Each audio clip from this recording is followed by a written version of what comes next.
1 കൊരിന്തോസ് 9 അധ്യായം 1 മുതൽ 27 വരെയുള്ള വാക്യങ്ങൾ. ഞാൻ സ്വതന്ത്രനല്ലേ? ഞാൻ അപ്പോസ്തലനല്ലേ? ഞാൻ നമ്മുടെ കർത്താവായ യേശുവിനെ കണ്ടിട്ടില്ലേ? കർത്താവിന് വേണ്ടിയുള്ള എൻ്റെ അധ്വാനങ്ങളുടെ ഫലമല്ലേ നിങ്ങൾ? മറ്റുള്ളവർക്ക് ഞാൻ അപ്പോസ്തലനാണ് തന്നെയും നിങ്ങൾക്ക് തീർച്ചയായും ഞാൻ അപ്പോസ്തലനാണ്. നിങ്ങൾ കർത്താവിൽ എൻ്റെ അപ്പോസ്തല വൃത്തിയുടെ മുദ്രയുമാണ്. എന്നെ ചോദ്യം ചെയ്യുന്നവരോട് എനിക്കുള്ള മറുപടി ഇതാണ്: തിന്നുന്നതിനും കുടിക്കുന്നതിനും ഞങ്ങൾക്ക് അവകാശമില്ലേ?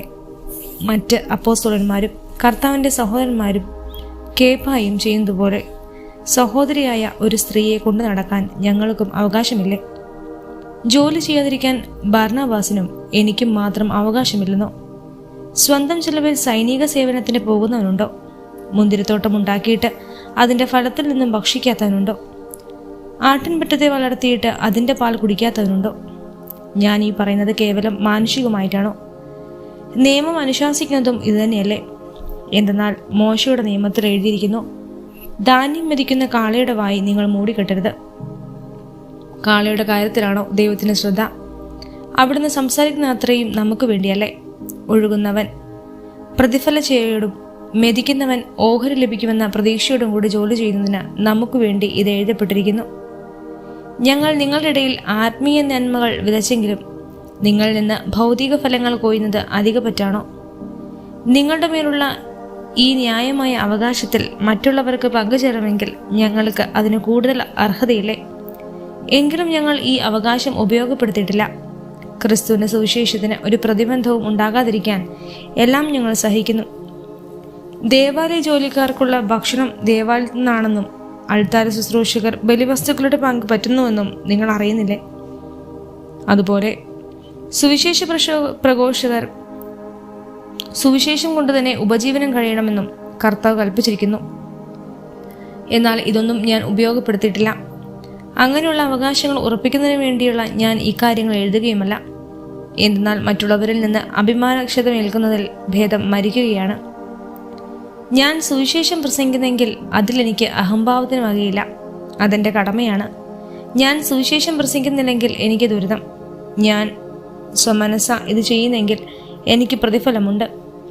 ഇങ്ങനെയെങ്കിൽ മറ്റാരുടെയും നിയോഗമനുസരിച്ചാണ് ചെയ്യുന്നത്. അപ്പോൾ എന്താണ് എൻ്റെ പ്രതിഫലം? സുവിശേഷം നൽകുന്ന അവകാശം പൂർണ്ണമായി ഉപയോഗിക്കാതെ പ്രതിഫലമെന്നിയ സുവിശേഷം പ്രസംഗിക്കുന്നതിനുള്ള സംതൃപ്തി മാത്രം. ഞാൻ എല്ലാവരിൽ നിന്നും സ്വതന്ത്രനാണെങ്കിലും വളരെ പേരെ നേടേണ്ടതിന് ഞാൻ എല്ലാവരുടെയും ദാസനായി തീർന്നിരിക്കുന്നു. യഹൂദരെ നേടേണ്ടതിന് ഞാൻ അവരുടെ ഇടയിൽ യഹൂദനെ പോലെയായി. നിയമത്തിന് കീഴുള്ളവരെ നേടേണ്ടതിന് നിയമത്തിന് വിധേയനല്ലാതിരിക്കലും ഞാൻ അവരെ പോലെയായി. നിയമത്തിന് പുറമേ ഉള്ളവരെ നേടേണ്ടതിന് ഞാൻ അവർക്ക് നിയമമില്ലാത്തവനെ പോലെയായി. അതേസമയം ഞാൻ ദൈവനിയമമില്ലാത്തവനായിരുന്നില്ല, പ്രത്യുത ക്രിസ്തുവിൻ്റെ നിയമത്തിന് അധീനനായിരുന്നു. ബലഹീനരെ നേരിടേണ്ടതിന് ഞാൻ അവർക്ക് ബലഹീനനായി. എല്ലാ പ്രകാരത്തിലും കുറേ പേരെ രക്ഷിക്കേണ്ടതിന് ഞാൻ എല്ലാവർക്കും എല്ലാമായി. സുവിശേഷത്തിൽ ഭാഗഭാഗാകുന്നതിനായി സുവിശേഷത്തിന് വേണ്ടി ഞാൻ ഇവയെല്ലാം ചെയ്യുന്നു. മത്സരകളത്തിൽ എല്ലാ ഓട്ടക്കാരും ഓടുന്നെങ്കിലും സമ്മാനാർഹനാകുന്നത് ഒരുവൻ മാത്രമാണെന്ന് നിങ്ങൾക്ക് അറിഞ്ഞുകൂടെ? ആകയാൽ സമ്മാനം ലഭിക്കേണ്ടതിനായി നിങ്ങൾ ഓടുവിൻ.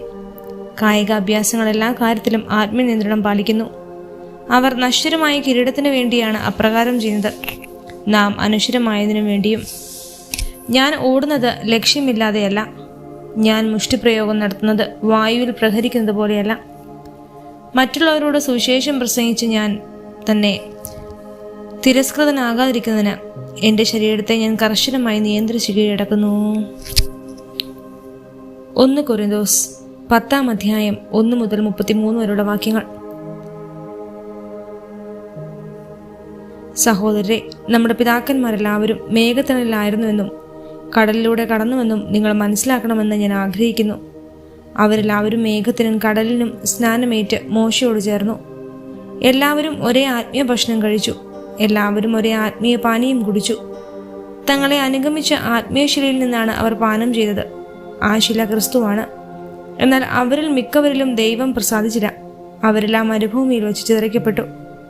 അവരെ പോലെ നാം തിന്മ ആഗ്രഹിക്കാതിരിക്കാൻ ഇത് നമുക്ക് ഒരു പാഠമാണ്. അവരിൽ ചിലരെ പോലെ നിങ്ങൾ വിഗ്രഹാരാധകരാകരുത്. തിന്നാനും കുടിക്കാനുമായി ജനം ഇരിക്കുകയും നൃത്തം ചെയ്യാനായി എഴുന്നേൽക്കുകയും ചെയ്തു എന്ന് അവരെ പറ്റി എഴുതപ്പെട്ടിരിക്കുന്നു. അവരിൽ ചിലർ വ്യഭിചാരം ചെയ്തതുപോലെ നമ്മൾ ഒരിക്കലും വ്യഭിചാരം ചെയ്യരുത്.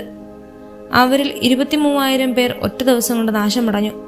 അവരിൽ ചിലർ ചെയ്തതുപോലെ നാം കർത്താവിനെ പരീക്ഷിക്കരുത്. അവരെല്ലാവരും പാമ്പ് കടിയേറ്റ് മരിച്ചു.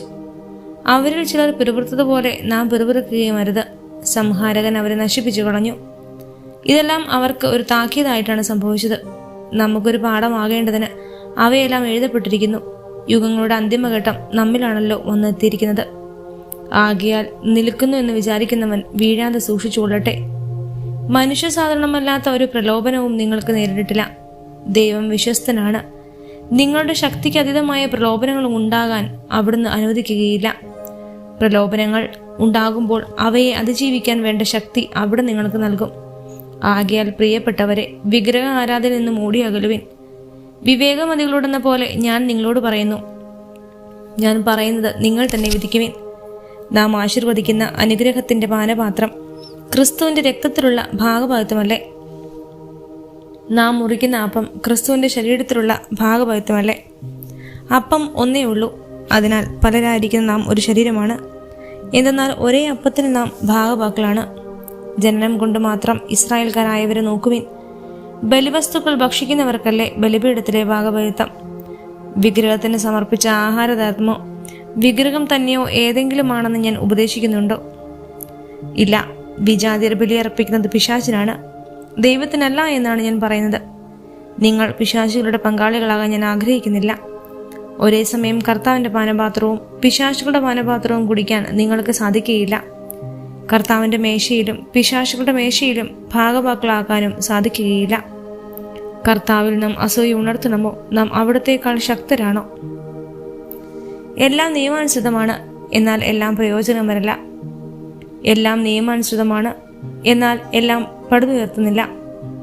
ഏതൊരുവനും സ്വന്തം നന്മ കാക്ഷിക്കാതെ അയൽക്കാരൻ്റെ നന്മ കാക്ഷിക്കട്ടെ.